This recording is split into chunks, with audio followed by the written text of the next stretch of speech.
श्री स्वामी समर्थ. मी प्रांजली. उद्या आहे दत्त जयंती आणि आपल्यापैकी बऱ्याच जवळजवळ सर्व ताई व दादांच्या गुरुचरित्र पारायणाची सांगता अत्यंत साध्या सोप्या पद्धतीने तामझाम न करता गुरुचरित्र पारायणाची सांगता कशी करायची, नैवेद्य काय बनवायचा, किती नैवेद्य बनवायचे, त्या नैवेद्याचं काय करायचं, ग्रंथ कसा हलवायचा, तो कसा ठेवायचा, अगदी संपूर्ण माहिती तुम्हाला या व्हिडिओमध्ये बघायला मिळेल.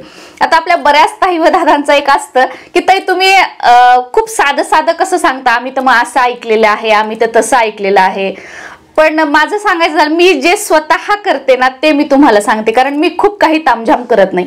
आता का करत नाही मी तुम्हाला या अगोदर पण व्हिडिओमध्ये सांगितलेलं आहे की बरेचसे जण असे असतात की त्यांच्या घरी कुणी येणार जाणार नसतं, आपलं नवरा बायको लेकरू आपली सेवा वगैरे सगळं. पण आपल्यापैकी बरेच ताई व दादा असे असतात की त्यांच्या घरी खूप येणार जाणार असतं किंवा घरामध्ये कुटुंब जास्त असतं किंवा लहान मुलं असतात, तर असे काही असतात. तर माझ्या घरामध्ये येणार जाणार खूप आहे, त्याच्यामुळे ना मला तामझाम करायचं म्हणजे इच्छा असली तरी माझ्याकडून तामझाम होत नाही. हे करणं ते करणं ते करणं. मग माझी सेवा कशी असते, भोळा भाबडा माझा भाव आणि देवा मला पाव. जी सेवा करते ती अतिशय विश्वासाने करते. माझ्या मनात जे काही आहे, चूक झाली असेल, काही होत असेल, न होत असेल किंवा मला काहीतरी करायची इच्छा आहे, मी सगळं महाराजांना सांगते.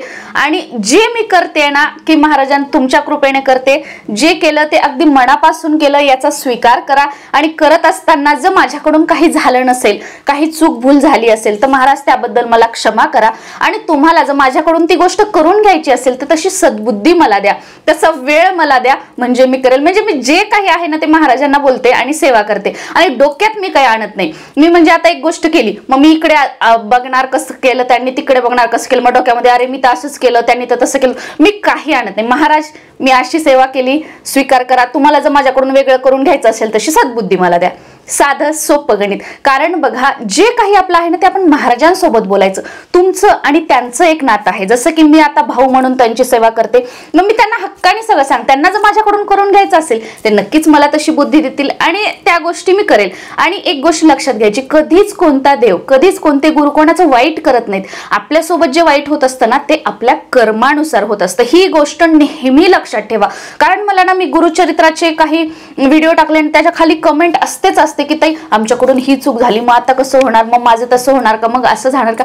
नाही, काही नाही होणार. ते आपले गुरु आहेत, देव आहेत, आई आहेत, वडील आहेत, सर्व काही ते आहेत. त्यांना प्रार्थना करा की बाबा अशी अशी चूक झाली महाराज, यापुढे मी करणार नाही आणि ही चूक माझ्याकडून पुन्हा पुन्हा होऊ नये अशी सद्बुद्धी मला द्या, असा आशीर्वाद मला द्या. जी काही सेवा केली आहे ती मी श्रद्धेने विश्वासाने केलेली आहे याचा स्वीकार करा व अशीच सेवा माझ्याकडून आयुष्यभर आपण करून घ्या, असा शुभ आशीर्वाद आपण मला द्यावा अशी मी आपल्याला विनंती करतो, प्रार्थना करतो. महाराजांना कधी ऑर्डर सोडायची नाही, त्यांना नेहमी विनंती करायची, प्रार्थना करायची. कारण बघा आपण नम्र राहिलो ना की एक त्याच्यातूनच समजतं की आपलं नातं काय आहे, बोलण्यातून वगैरे. बऱ्याच वेळेला बघा बरेचसे व्यक्ती असं असतात की माणसाच्या बोलण्यातून त्यांना समजतं की समोरचा व्यक्ती कसा आहे. आता हा याच्यातला भाग नाही पण एक आठवलं म्हणून तुम्हाला सांगते. आता जस्ट मला क्लिक झालं, जेव्हा माझं नवीन लग्न झालेलं होतं त्यावेळेला सर्वात अगोदर आम्ही विदर्भामध्ये होतो, वाशिमला. बऱ्याच ताई दादा असतील पण वाशिमचे. तर वाशिमला बघा राठी एजन्सीज म्हणून आहे, इलेक्ट्रॉनिक्सचं दुकान आहे. जेव्हा आमचं लग्न झालं होतं तेव्हा फक्त आम्ही आमची कपड्यांची बॅग घेतलेली होती, काही सामान नाही, काही नाही. आम्ही तिथे मेस लावलेली होती, म्हणजे सगळे काहीच सामान नव्हतं, फक्त बॅग. आणि आम्ही तिथे फ्लॅट केला होता आणि तिथे आम्ही राहायला होतो. मग आता माझे मिस्टर ऑफिसला जायचे, मग मी घरी एकटीच. मग काय करणार, दिवसभर बोर बोर बोर. मग ते म्हटले चला टीव्ही घेऊ आपण. मग आम्ही टीव्ही घेण्यासाठी गेलो. म्हणजे असं काहीच नाही की जवळ पैसे नव्हते, काही नव्हते, नॉर्मल आपलं की बाबा जे आपला खर्च वगैरे हे की घ्यायचा आहे टीव्ही वगैरे असं काही नाही. आम्ही गेलो एका दुकानामध्ये गेलो, सॅमसंग वगैरे असं काहीतरी होतं, तिथे गेलो. तर तेव्हा EMIचं पण असं काही नव्हतं. आता कसं आपण EMI करतो तेव्हा काही नव्हतं, आपलं पूर्ण कॅश द्यायची आणि वस्तू घ्यायची असं होतं. मग तिथे गेलो तर आम्ही म्हटलं की नाही पैसे नाहीत, तुम्ही आम्ही 2-3 महिन्यामध्ये दिले तर चालेल का थोडे थोडे. तर ते एक दुकान नाही तुम्ही जा, आमच्याकडे असं नाही. परत एका दुसऱ्या दुकानामध्ये गेलो, मग ते पण असं म्हणे की नाही तुम्ही इथले आहेत का, तुम्ही कधीपासून इथे राहता, मग तुम्ही बाहेर गावचे. नाही आम्ही नाही देऊ शकत. मग आम्ही गेलो. मग आता म्हटलं चला, म्हटलं जाऊ, म्हटलं आपण आता नको घ्यायचं, आपण पुढच्या महिन्यात बघू असं. तर जाता जाता मग राठी एजन्सीस लागलं. तर माझे मिस्टर म्हणे चल इथे एकदा फक्त बघू आपण त्यांना जे काही, आणि आम्ही क्लिअर असं नाही बरं की आमच्याजवळ पैसे आहे मग आम्ही असं नाही, आमच्या सुरुवातीला आम्ही सांगायचं की आमच्याजवळ पैसे नाही आहेत पण आम्ही तुम्हाला 2-3 महिन्यामध्ये पैसे देऊ, मग तुम्ही देत असाल तर आम्ही टीव्ही बघतो, नाही तर बघणार नाही. शॉपमध्ये एंटर करण्याच्या आधी सुरुवातीला काउंटरवर बोलायचं. मराठी एजन्सीज मध्ये गेलो, मग तिथे त्यांचे दुसरे कामगार खूप होते, मग ते आले, मग आम्ही अगोदरच सांगितलं की असं असं आमच्याजवळ तर पैसे नाहीत, आम्हाला घ्यायचंय. मग तो म्हटला नाही नाही, मग ते राठी काका होते, आता आम्ही त्यांना काकाच म्हणतो, पुढे सांगते. तर ते काका म्हणे की इकडे या, तर म्हणे काय, तर मी म्हटलं असं असं माझे मिस्टर म्हणे आम्हाला टीव्ही घ्यायचा पण आमच्याजवळ पैसे नाही, आम्ही 2 महिन्यात देऊ आणि तुमची डेट पण नाही, आम्ही ना जी काही आता तेव्हा डेट सांगितली असेल ह्या डेटलाच देऊ, याच्यापेक्षा जास्त होणार नाही. तर त्यांनी फक्त त्या काकांनी, त्या राठी काकांनी फक्त खालीपासून वरपर्यंत आमच्या दोघांना बघितलं, फक्त नजर फिरवली आणि आम्हाला म्हणे तुम्हाला काय घ्यायचं ते घेऊन जा आणि पैशाचं असं काही नाही, तुम्हाला महिन्याला तुमच्याकडे जेव्हा येईल तेव्हा तुम्ही देऊन जा. तर आम्ही म्हणे नाही नाही नाही नाही काका, आम्ही ना ह्या तारखेलाच देऊ आणि तुम्ही लिहून द्या आम्हाला की बाबा यांच्याकडून असं नाही. ते नाही नाही तुम्ही घेऊन जा. आणि आम्ही मग गेलो, मग आम्ही 1 महिना 2 महिना 3 महिना काय जे काही त्यांचे 1-2 महिन्यामध्ये पैसे दिले. आणि जेव्हा शेवटचं म्हणजे राहिलं होतं 2ऱ्या का 3ऱ्या महिन्यात पैसे द्यायला आलो, तेव्हा ते काका म्हणजे आम्हाला कसे आहेत काय आहेत, अजून घेऊन जा ना तुम्हाला काही घेऊन जायचं असेल. तर आम्ही म्हणे नाही नाही नाही, पैसे तुमचे ते राहिले होते दिले, आता आम्हाला पैसे नाहीत. तुम्हाला कोण पैसे मागितलं, म्हणे द्या. मग आम्ही म्हटलं काका असं कसं, तर ते म्हणे माणसं ओळखण्याचं पण एक हे असतं, तुमच्याकडे जेव्हा बघितलं तेव्हाच लक्षात आलं की ही माणसं माझा पैसा बुडवणार नाहीत, एक वेळा स्वतःच विकून माझे पैसे देतील पण माझे पैसे बुडवणार नाहीत. असे पण काही लोक असतात. आणि आज या गोष्टीला 10 वर्ष झाले. प्रत्येक दसऱ्याला, दिवाळीला ते काका आजही आम्हाला फोन करतात, काहीच संबंध नाही, गाव नाही हे नाही, आजही हॅपी दिवाळी हॅपी दसरा म्हणून ते फोन करतात. आणि जेव्हा आम्ही वाशिम सोडलं तेव्हा आम्ही पुण्याला आलो, तर पुण्याला आल्यानंतर आमचे त्यांना 1000 रुपये द्यायचे राहिले होते. तर मग आम्हाला तर पुण्याला यायचं होतं. मग माझे मिस्टर म्हणे अरे त्यांना वाटेल की हे गाव सोडून गेले मग पैसे देतील की नाही, मग आपण त्यांना नको सांगूया, तिथून आपण त्यांना पैसे आणून देऊ. तर म्हटलं ठीक आहे. मग आम्ही पुण्यामध्ये आलो.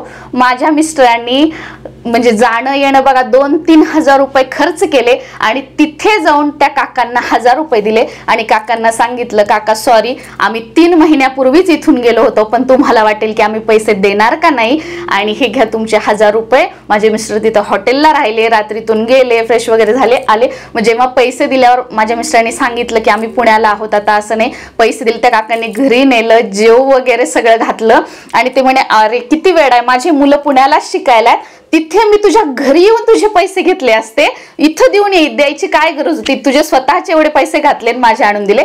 तर ही असते म्हणजे माणुसकी आणि प्रामाणिकपणा, हेच मला तुम्हाला सांगायचं होतं. आता व्हिडिओ खूप मोठा झालेला आहे, पण थोडासा मोठा होऊ द्या. पण ह्याच्यातून काहीतरी आपण घेऊ शकतो की हा प्रामाणिकपणा ठेवा. आणि कुठेतरी या प्रामाणिकपणामुळे, दत्त महाराजांच्या सेवेमुळे आज महाराजांच्या कृपेने मला कोणालाही काही मागायची गरज नाही. म्हणजे माझ्या मागण्याच्या अगोदर माझ्याजवळ सर्व काही आहे, सगळं सगळं सगळं काही आहे. अशी कोणतीच गोष्ट नाही की जी माझ्याजवळ नाही, महाराजांच्या कृपेने आणि या प्रामाणिकपणा आणि माणुसकीमुळे. आणि आजही आम्ही तसेच आहोत.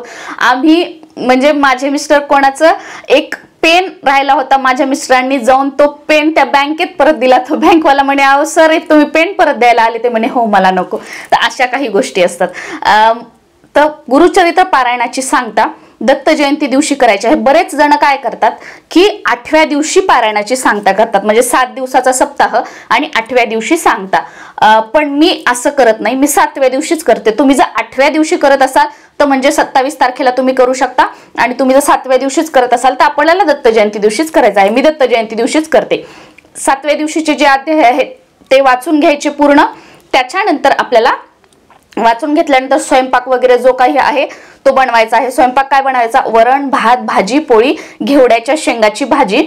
आणि दत्त महाराज म्हणजे गुरु, आणि गुरुग्रहाचा कलर आपण पिवळा मानतो. तर मी काय करत असते, मी गोड भात करत असते. बरेच जण तुम्ही त्याला साखर भात वगैरे पण म्हणतात, तर तो करते आणि त्याच्यामध्ये थोडासा केशरी कलर टाकते, किंवा तुम्ही केशरी कलरचा शिरा सुद्धा करू शकता असं काहीतरी, किंवा नाही केलं तरी चालेल, पण मी करते केशरी कलरचं काहीतरी.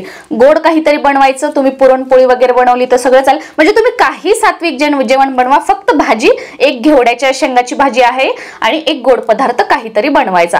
आता मी काय बनवत असते, वरण भात भाजी पोळी, आपला तो गोड भात बनवते, त्याच्यानंतर कढी आणि जे काय आपले पापड वगैरे काय तळायचे या पद्धतीने करायचं आहे. आणि कांदा लसूण याच्यामध्ये काहीच टाकायचं नाही, सात्विक जेवण. हे 3 नैवेद्य बनवायचे, 3 ताटलीमध्ये सेम वाढून घ्यायचे आणि आपलं वाचन झाल्यानंतर हे नैवेद्य तिथे घेऊन जायचं. त्यानंतर त्या पोथीला हळद कुंकू वगैरे सगळं वाहायचं. पोथी हलवायची. पोथी कशी हलवायची, आपले जे 2 हात आहेत ते पोथीला लावायचे. अवधूत चिंतन श्री गुरुदेव दत्त दिगंबरा दिगंबरा श्रीपाद वल्लभ दिगंबरा दिगंबरा दिगंबरा श्रीपाद वल्लभ दिगंबरा गुरु ब्रह्मा गुरु विष्णू गुरु देवो महेश्वरा गुरु साक्षात परब्रह्म तस्मै श्री गुरुवे नमः. अवधूत चिंतन श्री गुरुदेव दत्त म्हणायचं. पोथी थोडीशी उचलायची. परत दुसऱ्या वेळेस हात लावायचा. हे सगळं म्हणायचं. म्हणजे मी या पद्धतीने करते, तर तुम्ही म्हणजे श्री स्वामी समर्थ श्री गुरुदेव दत्त तुम्हाला जे हवं ते तुम्ही म्हणू शकता. परत दुसऱ्या वेळेस पोथी उचलायची, आपल्या इथे लावायची, आपण आपल्या मस्तकाला इथे लावायची. परत तिसऱ्या वेळेस उचलायची, आपण आपल्या डोक्यावरती पोथी ठेवायची किंवा परत आपल्या इथेच आपण लावायची आणि खाली ठेवायची. महाराजांचं नामस्मरण करून खाली ठेवायची. या पद्धतीने करायचं. नैवेद्य दाखवायचे, 3 नैवेद्य दाखवायचे. त्यानंतर आरती करायची. सुरुवातीला गणपतीची आरती, त्यानंतर दत्त महाराजांची आरती, त्यानंतर आपली कुलदेवी कुलदैवत यांची आरती आणि स्वामींची आरती. तर या पद्धतीने तुम्ही करू शकता आरती, किंवा तुम्ही फक्त गणपतीची आणि दत्त महाराजांची आरती केली तरीही चालेल, काही हरकत नाही. तुम्ही स्वामींची सुद्धा आरती घेऊ शकता या पद्धतीने. आता नैवेद्य हा आपल्याला 12च्या अगोदर दाखवायचा आहे, कारण 12 ते 12:30 दत्त महाराज भिक्षा घेण्यासाठी येत असतात. मग आपण आपला एक भाव, माझा तरी भाव असा की दत्त महाराज येतात, त्याच्यामुळे नैवेद्य दाखवल्यानंतर झाकून ठेवायचे समोर. आणि 12 ते 1 पर्यंत मी नैवेद्य काही हलवत नाही, तिथे जवळ जात सुद्धा नाही, आणि पाणी सुद्धा ठेवायचं. आणि 1च्या नंतर मग तो जो नैवेद्य आहे ते आपण आपल्या घरातल्यांनी खायला घ्यायचे, दुसऱ्या कोणाला द्यायचे नाही. घरातल्यांनीच आपण जेवणासाठी ते नैवेद्य आहेत ते घ्यायचे आहेत. आता याची सांगता जर तुम्हाला कुणी जेवायला मिळालं, ब्राह्मण सवाष्ण वगैरे, किंवा आपले मित्र मैत्रीण शेजारी असे कोणी, तर त्यांना आपण जोडीने बोलवू शकतो. तर नाही मिळालं तर काही नाही. आता मला मिळत नाही तर मी काही करत नाही, मी आपलं हेच पूजा वगैरे दाखवते, हे करायचं. आता माझ्या म्हणजे जवळ 5-6 किलोमीटरला दत्त मंदिर आहे, तर मग मी त्या दत्त मंदिरामध्ये संध्याकाळी जात असते आणि जी काही दक्षिणा आहे आपल्याला, जी काही आपण समोर ठेवलेली आहे ती दक्षिणा त्या दानपेटीमध्ये टाकत असते. तुम्ही या पद्धतीने करू शकता, किंवा तुम्ही शिदा पण देऊ शकता. आपलं हे झाल्यानंतर त्या दिवशी जाऊन तुम्ही एखाद्या मंदिरात वगैरे शिदा देऊन येऊ शकता. दत्त मंदिरच असावं असं काही नाही, कोणत्याही मंदिरात जाऊन शिदा देऊन येऊ शकता.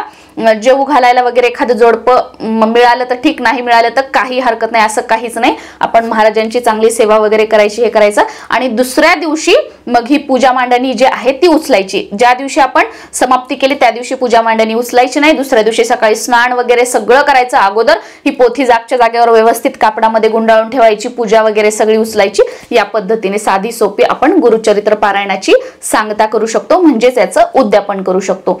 आणि जे काही स्वयंपाक वगैरे आहे तो आपल्या घरातल्या सगळ्यांनीच खायचा. दुसऱ्या दिवशी शिळं उरलंय म्हणून तो खरकट्यात वगैरे फेकून द्यायचा नाही. शिळं राहिलं तरीही ते आपण दुसऱ्या दिवशी गरम करून वगैरे खायचं, कारण नैवेद्याचा स्वयंपाक फेकून देत नसतात. तर या पद्धतीने आपल्याला गुरुचरित्र पारायणाची सांगता करायची आहे. 3 नैवेद्य दाखवायचे आहेत. घेवड्याची भाजी आणि गोड पदार्थ आवश्यक आहे, आणि ग्रंथ या पद्धतीने हलवून असं साधं सोपं करायचं आहे. श्री स्वामी समर्थ.